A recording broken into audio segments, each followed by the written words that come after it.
What's up, guys? Hey, hi, hello. This is Emily with Planted and Planted, and welcome to my first official YouTube video on my own channel. I've been meaning to do a flip through of my reading journal for 2023 for several weeks now, because it's just, there's too many things and too many things I have to say about it to fit in an Instagram reel. So I thought this would be a really good place to start for my first YouTube video.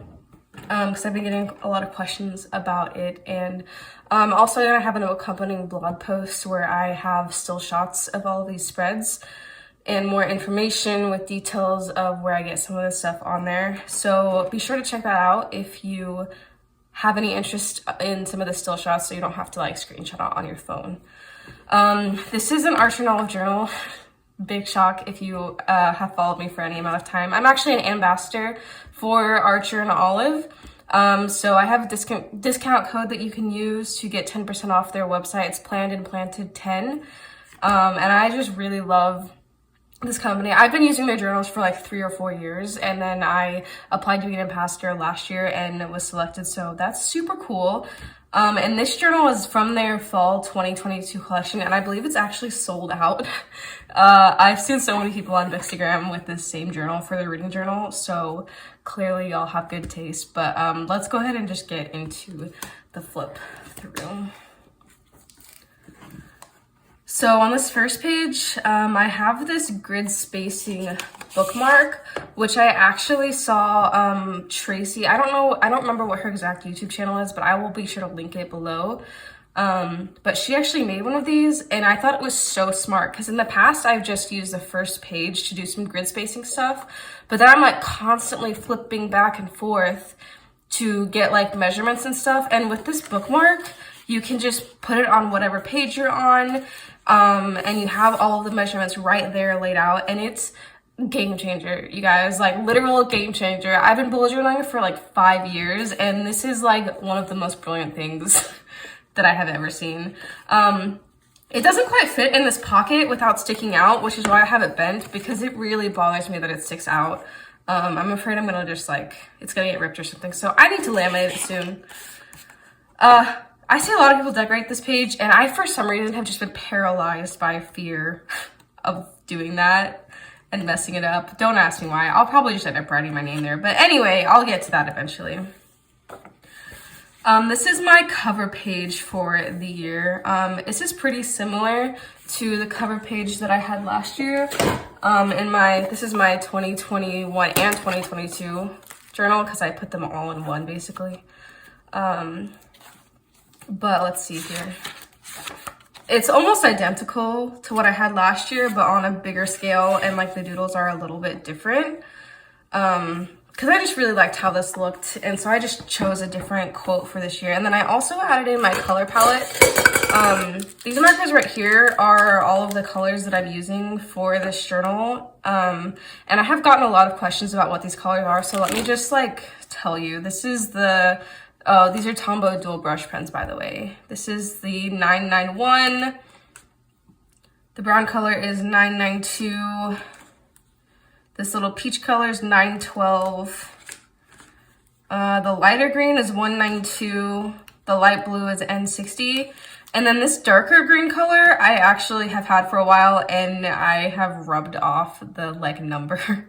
So if you figure out what color it is, let me know. But it's pretty close to the 192, just a little bit different. So there's that. And then I have this quote on here as well. This is my stats page from 2022. So I just wanted an overview of how my reading went last year, because I really tried a lot harder last year to diversify my reading by genre, by author country, by gender, by like sexuality and things like that. So I really tried to do that last year, and so I kind of wanted to just have an overview of that right here. And also just looks really cool.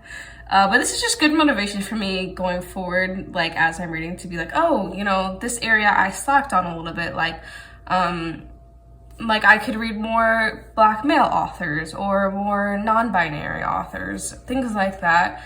are really good for me to keep in mind as I'm going through the year and picking out books. So I wanted to put this in my 2023 journal. Also, if you'll notice, my 2022 and 2021 journal is very tiny, and I completely filled up this last one isn't even a real page. It doesn't have dots on it. So there was no space left in here for something like that. So it's just got thrown into here, and I'm not mad about it. So this page is for me to put in all of the new releases for the year that I'm pretty excited about. I've been going through on my Instagram and saving everything that I'm excited for that I see people posting, and I also have a like a section in my Goodreads to add 2023 releases. As you can see, I haven't filled any of it out yet because I'm still working on that. But if you have any new releases that you're excited for in 2023, let me know, because I always have this idea that I'm going to read all these new releases, and I think I tend to read more backlist books. I'm not totally sure. That's something I'm actually going to try to track better this year. But yeah, let me know if you have any new releases that you're excited about, because I always love keeping an eye out for those new books. All right, this spread was actually directly inspired by Aria Papaya. Also, please forgive me if I'm mispronouncing that, because I don't know if you guys experience this, but like on Instagram, you say somebody's name in your head a certain way, and then you have to say it out loud, and you're like, oh my god, is that right? So please correct me if that's incorrect. But this was a spread that she did, and I really liked this like Dutch door that she had, and then she would just like post the pictures of each of the books that she read throughout the year. And then I have these 5-star stickers that shout out to all the Rad Reads for recommending this shop. But she has the so all the Rad Reads recommended this shop, and the shop is Alicia Marks It, and she makes little 5-star stickers. So I have the really tiny ones, the mini ones, and then I have larger size ones. So I will be using those and filling those in with the books that I read as I go through the year. And actually, I'm pretty sure I have one back here that I already read for the year, and I was like, ooh, maybe during my video I can put that in here. Let's see if I have the little tiny one. Forgive me, guys. I'll probably skip through this. Oh my god, it's so tiny. Okay, so this was the first book that I read this year, actually.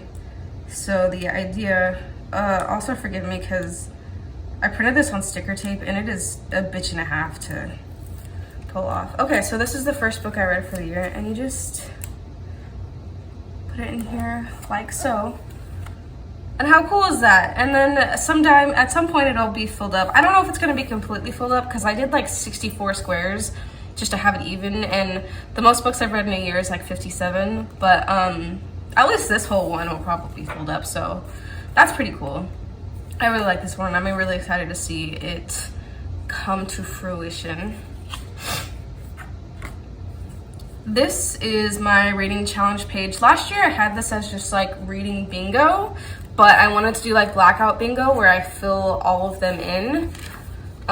You probably saw it a second ago with my, so this is the one last year, and I almost got all of them done, but not quite. And I just decided to change the word to challenge instead of bingo, because it's not really bingo. I don't really care if I get 5 across. I'm trying to like fill them all up, which, you know, again is blackout bingo, but reading challenge just sounded more appropriate. And this is just a way to challenge myself to read more diversely, like I was talking about. And I don't have these 5 filled in yet. I literally just come up with these off the top of my head. I don't have any specific challenge that I follow, because those really tend to stress me out sometimes. But if you have any recommendations for things to put down here, let me know in the comments, because that would be super awesome. I carried over some of the stuff from last year that I didn't fill in, like a book on climate change, a book that was 600 plus pages, and a few of these are pretty easy, like a book talk favorite, classic novel, stuff like that. So we'll see how that goes. And then this is my reading goal tracker to track my Goodreads goal, which funnily enough, I set my Goodreads goal to 1 this year because mama do not need that kind of pressure this year. But the last 2 years, I've challenged myself to read 52 books a year, just as a general, like 1 book per week, and I have met and surpassed that goal both years. So I just decided to keep it at 52 for this, but I'm not gonna like beat myself up if I don't actually like hit that number. And then I actually also color coded this with these tombos that I have. So like it will go through and you can kind of see like, oh, the first month I read 5 books and the second month I read, 6 or 7. And this concept, I've seen a lot of people with a reading goal tracker, but I believe it was Danica in Pages, I think that's her handle, or just Danica, who had it color coded like this by month, which I thought was super cool. So shout out to her for that. This is like my favorite book tracking spread, and let me tell you, every time I post a picture of this spread from last year on Instagram, it gets insane engagement, and I don't know why, but it always goes to the Explore page and gets like thousands of likes. But this is basically a bookshelf. Again, this is a common spread that you see a lot of people with reading journals have on their pages, but I actually have mine color coded by genre, and that's using these tombos plus a few other ones that I have. Let me show you the one from last year. So this is my B5 like main bullet journal from last year. And here is that spread from last year all filled in. And I really like just at a visual how it gives you an idea of like how everything looks. But the mistake that I made was not putting the color codes for each of these in the square. So you can see I have like little dots next to them where I'm like picking out the marker that I think it is and trying to like match it to what this is. And that made things take a lot longer than it needed to. So I leveled up my game this year and I added in the color codes right in the box. And I also changed some of the genres that I have here because some of the ones on here I just did not read at all. And then there was others that I just put in other category. Like a lot of these are pregnancy books, but I didn't have a section for that, so they just got listed as other. So I tried to tweak that a little bit for this year as well. But yeah, I'm really excited to see how this ends up looking at the end of the year because it's always really cool to see. This is a new spread that I have for this year, and I had to think about this one so hard to come up with it because I had a general idea of what I wanted, but I just could not get it out. But basically, this is to track both the format of the book that I read, so if it's audio, ebook, or print, as well as what year it was published. Because if you remember me saying earlier in the video, I don't quite know how much I read that's like new for that year, or if it's backlist a year, or if it's from like the 90s or whatever. So this is a way to kind of track what year the book came from, the color code. So 2023, 2022, and 2021, and also 2020, I have as their own colors because books in the last 4 years, I'm assuming those are probably the ones that I read the most often. But then after that, I went by like 4 years up until the 90s, and then I just went by 10 years. So I think it'll be really interesting to see this filled out at the end of the year because this is just something I didn't really track last year, but it is something I am definitely interested in. So we'll see how that looks. And then you can kind of see I have the little squares penciled in. So I'll pencil it in based off the year in the section that it belongs in. So like I read an audiobook earlier this year that was published in 2022, so that one goes there. And then I also read a book that was published in 2018, so on my Kindle, so that one goes there. So we'll see how that one goes. This is my Hall of Fame spread. This is also from Aria. It's kind of blank up here, and I want to add something eventually, but I'm not sure. But basically, I'm gonna put my favorite book from each month. Like I'm gonna put the picture right here. I've seen people do book brackets a lot, but I just don't really like the idea of book brackets because like what if I read like 5 really good books in January and then like February they were all duds? Like, I don't know, that just doesn't seem like a really good way. Oh my god. Okay, sorry about that. My husband got home and my dog freaks the hell out when he gets home, so she starts screaming. Anyway, yeah, I just don't like the idea of a book bracket because it just doesn't seem like a super efficient way of deciding on a favorite for the year, because what if both of my top two were in January? Then like the last two wouldn't be those two against each other. It'd be January against some other month. So I just didn't do a book bracket and I decided to do this instead, and I think that it'll help me decide on a favorite for the year. This is to track my book acquisitions, so basically just to track when I acquire a new book, either that I purchase or that I'm gifted as an ARC or just as a gift from a friend or something. Because I didn't really track that last year either, and I'm curious to know how many books I buy and also acquire in a year, because it's probably a lot more than I want to believe it is. I have 31 like rows here. But, so I'm hoping that that's enough. I really don't think I'm gonna need more than 31, but only time will tell, truthfully. This is my yearly stats at a glance. This spread was definitely inspired by Rachel with all the rad reads. This is just all of the stuff that I am gonna be tracking on a monthly basis and on a yearly basis as well. This is just like an overview of them where I can look at it all in one place. And this will help me next year when I go to make my 2023 reading recap, I think, where I can see like, oh, you know, I had this many total BIPOC authors. And I actually meant to put this one right here because I don't really reread a whole lot of books, but like I meant to put the total here, and then I was like, wait a second, this is not the axis that the total is supposed to go on. It's supposed to go down here. So then you can see I just kind of, you know, added it right here at the very end, and that's okay, you know, it's fine. I'm not mad about it.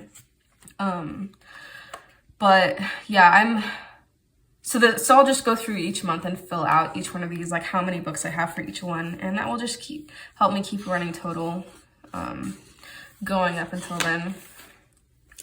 This is my library savings spread, and this one I also had in my journal last year.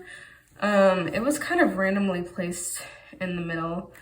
Hold please.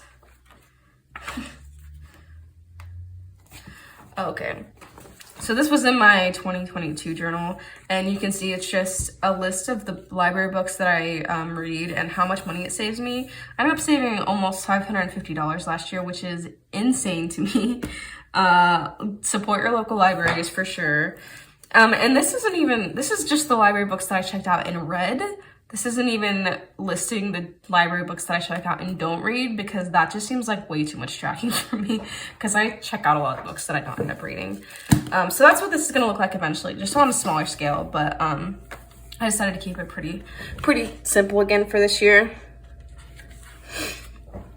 This is my book log spread. So this is just general, like a list of all of the books that I read. And I'm trying to do better this year about including books that I do not finish, because like I'm trying to track in here every book that I start, even if I don't finish it, because I tend to just do this after the fact and only track the ones that I start and finish. But I'm gonna try to be better at about that this year, because I do like start a lot of books that I don't finish. Not a lot, but more than I used to. And keeping in that theme, I also have a spread specifically for DNF books. So if there is one that I didn't end up finishing, then I'll put it here, because there's a lot of books that I don't finish just because it's just not the right book for me at that time. Like, it's a mood issue, not necessarily an issue with the book itself. So I like to keep track of like where I stopped, and if I plan on coming back to it in the future, which to date I have not gone back to read any book that I DNF'd, but maybe that'll change this year. Probably not, but I think it's a good idea to keep on record anyway, so that it's like, hey, you know, it's not you, it's me. So we'll see if I keep up with that this year. I think I'm gonna put a spread here to track my Instagram growth followers, since that's an Instagram and Bookstagram account. But I haven't really figured it out yet. So I just have a little sticky note, and I might change that eventually, but that's for this for now. This is a list of all the books that I own that I have not read yet. And this is not, sorry, let me rephrase that. This is going to be a list of all of them. I have not filled this out completely because I realized I have way too many print books that I haven't read to list here. So I'm probably gonna add a little Dutch door or a tip in right here to give me some extra space. Plus, this is mostly for the ebooks and audio ones, because since these aren't right in front of me all the time, I tend to forget some of the ones that I own on ebook, because I keep an eye out for ebook deals where books are like $2 or $3 that are normally like $15, and I snag a lot of those sometimes. Not a lot, but if it's one that's on my list or that I've been meaning to check out. So I do want to be better about reading stuff that I already own this year. So I think the spread will really help that, of just like, oh hey, look at all this shit I already own. I don't need to buy anymore. I mean, I will, but I don't have to. So I'll for sure show you guys this once it's completed. Okay, this is another spread inspired by Aria on Instagram, like literally directed inspired by her. And these are not sticking down very well because I didn't want them to stick too much so I can open it. But then it's like, I don't know what the balance is. But basically this is like a TBR for very specific genres. So I have little lists inside here of books within that category that I want to read that I can go through and add. And this is really not, this is a very like visual, like this spread was meant more for the visual aspect than like the utilitarian function of it, which like it is very useful, but I could have just made like 4 lists on here, but I just really like these little envelopes. And let me tell you, I made these envelopes because I could not find like square ones online, and it was a struggle. It's a lot harder than I think it needed to be, but that's okay. I know how to do it now, so that's cool. But yeah, these are just all like genres that I have had a lot of interest in the past, and that I know that I will want to read more of this year. So this is just kind of a place to keep those 4 all together. And this is actually the last spread in this journal of like the general tracking and stuff so far. The next few pages get into my January pages, which I will save for another time. So that's it for now. But if you have any questions about any of the spreads in here, or you have anything that you want more details on, let me know in the comments, and be sure to check out that blog post. And also follow me on Instagram to see more posts with my reading journal. Thank you. See you guys later.